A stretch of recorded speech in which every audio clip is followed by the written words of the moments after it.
Have you ever felt like something's off in a relationship but couldn't quite put your finger on it? You're not being physically hurt, but something inside you is slowly breaking down.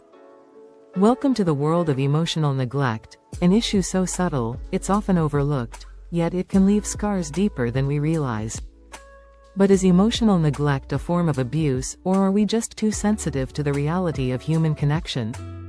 Emotional neglect is when someone consistently fails to meet your emotional needs.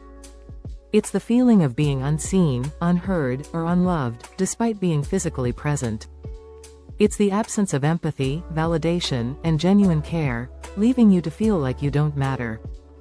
But because it doesn't involve obvious physical harm, it often gets dismissed or minimized as nothing serious. So, is it really abuse? Let's start with the facts. Abuse typically involves intentional harm, something done to you. But emotional neglect is a bit trickier. It's often unintentional. A parent, partner, or friend might not mean to neglect you emotionally, but that doesn't make the pain any less real. Imagine feeling invisible in a relationship, like your needs don't matter. Over time, that emotional absence chips away at your self-worth. Here's where it gets controversial. We live in a world that often dismisses emotions as a form of weakness. We're taught to toughen up, or get over it, when we express emotional distress.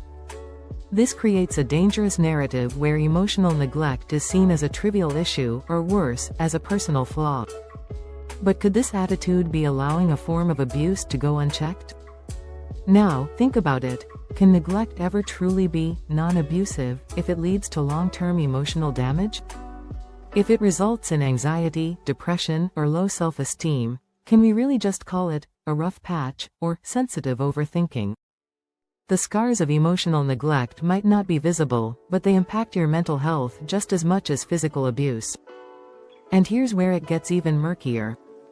Is it possible we're becoming too sensitive? In a world where emotional wellness is finally being recognized, are we too quick to label things as neglect or abuse when maybe we're just not getting the exact emotional support we expect? Is emotional neglect a real thing, or is it simply a sign that we need to reevaluate our expectations of others? The truth, emotional neglect is real, and its consequences are far-reaching. It's not about being too sensitive. It's about understanding that our emotional well-being is as important as our physical health. Ignoring this can lead to feelings of emptiness, insecurity, and, over time, the deterioration of relationships. So, next time you're feeling unheard or unsupported, ask yourself, is this just a bad day, or am I experiencing something deeper? It's time to stop dismissing our emotions and start acknowledging when neglect is, in fact, a form of abuse, whether intentional or not. If you've ever been affected by emotional neglect, share your story in the comments. Let's talk about it, because you're not alone. And if you found this video eye-opening, don't forget to like and share, because it's time we stop ignoring what truly matters.